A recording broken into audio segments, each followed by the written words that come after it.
pusyong totoo ang unang hirit. Ang saya-saya sa unang hirit. Nagbabalik po unang hirit, mga igan. Narito po ang mga balitang dapat nyo malaman sa ating top hirit.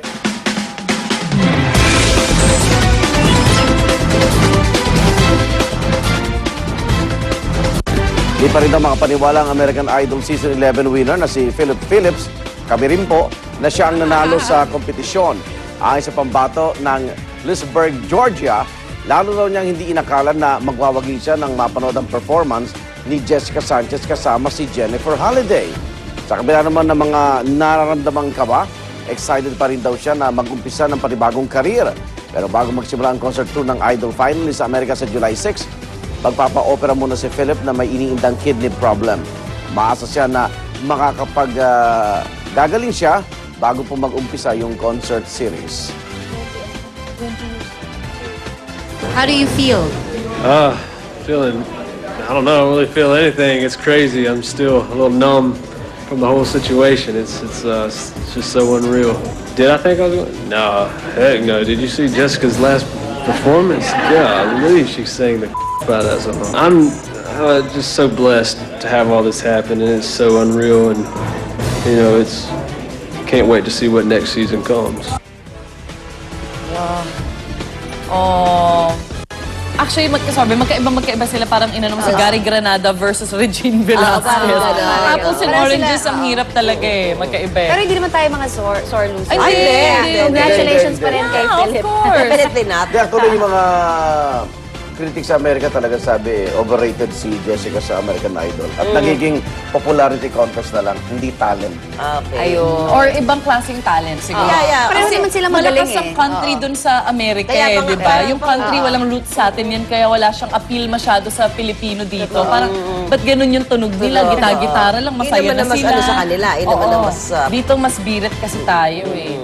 At bagamat hindi pinalad na manalo, super happy pa rin na may dugong Pinay na si Jessica Sanchez. Marami raw kasi siyang pagsubok na nalampasan sa American Idol. Deserving din daw si Philip Phillips na manalo, lalo pat hindi biro ang pinagdaanan nito dahil sa kanyang iniindang kidney problem. Samantala, agree naman si Jessica sa naging hatos sa kanya ng AI judges nang kantahin niya ang Change Nothing na pinili na mentor na si Jimmy Iovine. Sabi kasi ni Randy Jackson, Jennifer Lopez at Steven Tyler, hindi raw ito bagay sa kanyang style. Ayon kay Jessica, hindi raw madaling mamili ng kanta lalo pat gahol sila sa oras. Pero ngayon tapos sa American Idol, pangako niya magiging 100% Jessica na raw ang kanya mga magiging awitin. Sa ngayon, wala pang ibang plano si Jessica. Nakafocus muna siya sa concert tour ng AI finalists sa July. I'm excited for the tour. I don't know. I'm excited. I can't wait to see my Idol family again. I can't wait to perform in front of my fans, and it's gonna be great. Really think that Philip really deserved to win, and I'm so happy for him. He's been having to keep up with his health issues, with his kidneys, and I think he's been through it a lot more than us, mentally and physically. Galing. Samantala, nagtala ng bagong record sa kasaysayan ng American Idol. Ang dami ng mga bumoto para kina Jessica Sanchez at Philip Phillips. May get 132 million votes ang kabuuang bilang ng mga bumoto sa finale ng AI kahapon. Hindi ba sinabi kung ilang boto ang napunta kay Jessica at ang ilan ang para kay Philip? Ipinaliwanag naman ng AI mentor na si Jimmy Iovine kung bakit sa tingin niya ay hindi si Jessica ang nanalo. Ayon kay Jimmy, magkaiba raw ang dating, estilo at musika ng dalawa. At nasa audience na lamang daw kung ano ang mas type nila. Paniwala naman ng AI judge na si Steven Tyler, malaki ang inimprove ni Philip mula na mag-umpisa ang laban. What's your reaction that it was Philip Phillips who won over Jessica? Say that again. It's Philip Phillips who won over Jessica Sanchez? Yes. How do you react to that? I think he's real. We watched him come from a guy that was, pulling himself out of his soul to a guy that can actually stand up there right now after 2 months, 4 months, and sing a melody line, without feeling uncomfortable about himself. He's just really evolved, and he's been vulnerable, and I don't know. I think America loves that. They're both great. They both do two very different things, so they appeal to completely different audiences, right? I think they're both equally as gifted. I really do in their own way, right? So you take Philip, the audience of American Idol, there were more of them than there were Jessica fans at this point. Okay, congratulations at sa lahat ng bumoto, salamat. Yan. Alam nyo, okay lang yan. Okay lang yan. Dahil career kung na si Jessica. dahil kung isipin nyo, matagal na tanggal si Jessica Sanchez. Sinave lang siya ng mga judge. Totoo Yes, yan. oo. Ilang pa yung natira nun? 5 yata? O Yan, lima 6? pa sila noon, 5 pa. Ang ganda nga nung Sa sinabi ni... pinagdaanan niya, di ba? Believe talaga sila Ang sa ganda. kanya. Ang ganda nung sinabi ni Queen Latifah, di ba, na buti na lang daw sinave talaga si Jessica kasi talagang deserve niya na mapunta dun sa final. Oo, hindi, bagsak ang rating nila eh. Oo. Totoo yun. Kita mo, record-breaking pa yun. Oo, yes. Actually, nung kumanta yung ibang finalist na babae, kita mo talaga iba yung Iba. boses ni Iba si Jessica. Jessica. Baka si 70% nga ng boto dun, Pilipinas pa Tsaka galing. ano balita na ngayon na si Tommy Mottola. Mottola, yes. Aba, kinokontrata na itong si Di, marami Jessica. siya. Oo. Pati si Akon nga, gusto nang Kunin siya. Hindi Oo. na tapusin yung A1, American Oo, Idol. totoo. Kasi sabi niya Kinukuha na niya overrated eh. eh. Parang overrated siya for ano. Anyway, congrats. Samantala, ito naman ho, narito ang mga balita kaugnay naman po ng impeachment trial Ah, na si si Chief CJ. Justice Renato Corona. Jessica.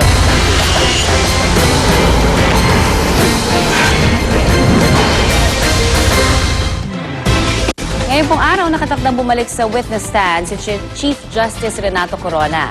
Ayon sa lead counsel ng depensa na si retired Justice Serafin Cuevas, siya mismo ang kumukumbinsi sa punong mahistrado na dumalo sa paglilitis, kahit matutol dito ang pamilya Corona at ang kanyang mga doktor.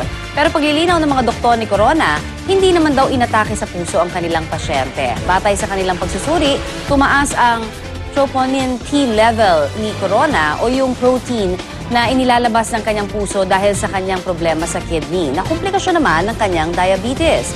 Kung ikukumpara raw sa kondisyon ng punong mahistrado noong nakalipas na taon, mas lumala ang coronary artery disease niya.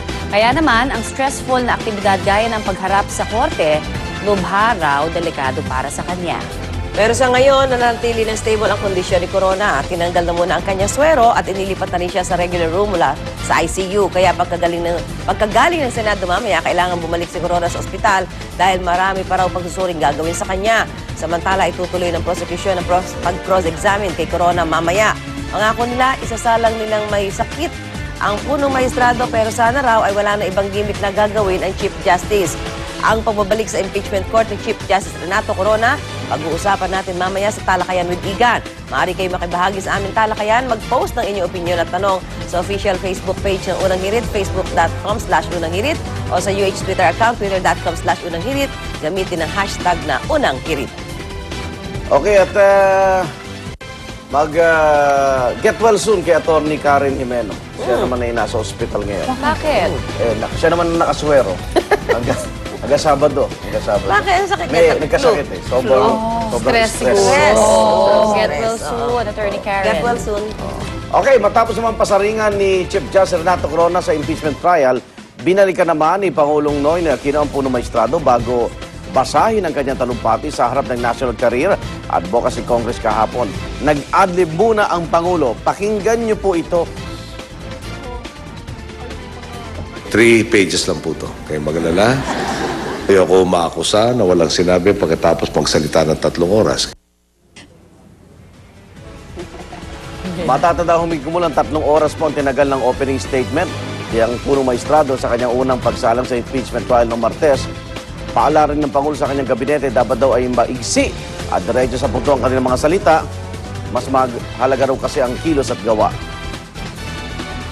Para ng pagsasalita, medyo pwede natin iwanan, lalo na kung wala tayo sinasabi habang nagsasalita tayo ng pagkatagal-tagal. Gusto niya, get to the point agad. Oo. Hindi pwede kasi si Pangulong na ng 3 oras, yung ano niya, yung ubo niya eh. Yung top Hindi siya niya. makakatagal. Tutuyo ang lalamunan niya. Oo, hindi siya makakatagal. Pero sana binigay niya yun dahil inakusahan nila eh. Yung pagpapaliwanag ba. Although pwede rin sanang paikliin din ni Oo, ang Justice haba rin Corona talaga. dahil sabi naman niya kay Senator Enrile, sandali na lang, yun pala. May nilaktawan pa pala siyang dalawang... Nung part na yun. Meron Dalawa pa. Sa lagay na yun Bakit pala. Meron pa. nilaktawan daw? Kaya hindi, ano na daw, nag-grogi na eh. Oo. Kaya nung sinabing huli ni Senator Enrile, tagal pa ba yan? 2 articles ang nilaktawan niya, yung pass-up issue at yung ba't siya nag-issue ng TRO sa pag-alis ni dating Pangulong Gloria Arroyo. Actually, ba't nag-issue ang Korte Suprema doon sa kay Gloria. Nilaktawan na yun, kaya pumunta siya agad doon sa waiver, yung hamon. Yes. Yung waiver, kamo piniluwanag na ito ni Dennis Manalo eh, no? Although sa iba, hamon yun sa moral ng mga public official, yun din ay depensa nila na sino ba nagdeklara ng dollar account. Kasi sa paniwala nga ng depensa, consistent naman, walang pagkakamali doon dahil ang interpretasyon ng batas iba. Ang problema, Chief Justice siya eh. Chief Justice sa punong maestrado, ang intindi niya, hindi kailangan ideklara ang dollar account kasi nga, protektado siya ng Foreign Currency Deposit Act. Iba naman ang isip ng mga prosecution, naniniwala sila na sa saligang batas, at hindi batas lang saligang batas, lahat ng yaman Ay, kailangan. kailangan ideklara ng public official. Actually, Kasi malinaw naman yun di ba? kumikita yun. Malinaw naman na lahat Lahat Lahat. nilagay dun Actually, pagdating daw dun sa pagpipirma dun, may waiver din sila na i-declare talaga nila lahat. Kasi doon So, sa FCDA nakalagay, absolute confidentiality. Oo. Kaya nga yung mga dean ng College of Laws ng Okay. iba't ibang universidad, Pinagdedebatehan din nila kailangan to. i-define. Yes. Ano ba talaga, magdedeklara ba ng dolyar o hindi? Kasi may nagsalita ng taga-BIR. Wala siya nakita nagdeklara sa saliin ng dollar yun. account. Paano nga? Hindi, pero Ah. kino-convert kasi Diba nila. Yung iba, yun ang sinasabi Kino-convert ng iba. nila. O, Kasi sino pag magsasabi? sinabi mong yaman, Kinonvert. hindi, yung may mga nagsasabi nga, di ba, Kaya na kino-convert nila suriin yung mo rin kanilang yung salin yaman. kung na-convert nga. Pero kung aware din sila dun sa law na yun na hindi nila kailangan i-declare kasi meron confidentiality, pwede din nila to take that side. Baka Kaya- pwede, ano. Kaya lagi may prosecution tsaka defense. Baka Kasi pwede diba, magkaroon ng sa amienda. actually, Diba kasi Ngayon, kung doon mo itatago yung pera Pero kasi mo, kung diba? sinasabing lahat, ako, personal ko lang to, parang pag sinabing lahat, kung may dollar account ka, i-convert mo nga naman. Kasi lahat. Pero yung iba naman kung gusto nila magtago, kunwari ng pera, i-convert ko lahat sa dollar. Kung merong, Oo, para hindi ko Kaya kailangan kung gusto i-declare. may magtago. Oo, yun Magagawa na. ng Ngayon na lang Merong natin ganung ngayon na lang natin angulo. naiisip Yes, yan. oo. Kasi nga, debate yan. Pero hindi ko maisip na puno maestrado ka na hindi mo maintindihan ang intensyon ng batas. Yan. Hindi ba? Na kailangan mo i-convert pa sa piso. Kasi suma yan eh. Ano ba yaman mo? Dahil yan ang kukumpara bilang bahagi ng public accountability. Lalo na sinabi naman niya, di ba talaga yun yung parang ginawa niyang investment, di Oo, ba? oo. Pero maliit ang maliit ang dollar, kita ng maliit ang dollar. dollar Oo, for sinasabi. investment. Ibig sabihin ko pag nag-invest ka sa dollar, maliit ang investment na. Eh habang pinagtatalunan nga kung nagdeklara siya o hindi, meron din naman nagsasabi na impeachable offense ba yun? Kung na hindi siya nagdeklara. Dahil ang sinasabi nga ni Maring Winnie sa atin dun sa isang ano niya, kung dineklara mo ngayon, next year hindi mo dineklara, at dineklara mo uli, may motibo kang masama. Pero simula nung sinasabi Unang nga, year, I see. naging public official siya, hindi mo na dineklara. Consistent, consistent kumbaga, siya, consistent. Depende kasi.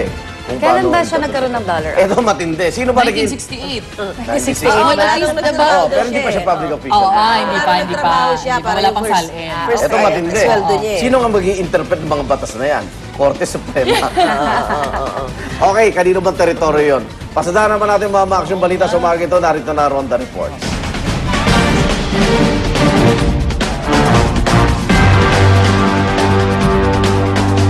Isang bangkay ng lalaki na may mga tama ng bala ng baril natagpuan po sa Taguig City kagabi.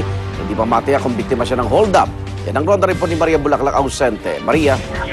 Yes, Igan, isang lalaki nga natagpo ang patay sa kahabaan ng C5 southbound sakop ng barangay Pinagsama sa Taguig, mag-aalas 10 kagabi. May multiple gunshot wounds ito sa iba't ibang bahagi ng katawan. Ayon sa rumisputing tanod, may residenteng nakakita na nakababa lang daw ng jeep na may rutang Guadalupe FTI ang biktima sa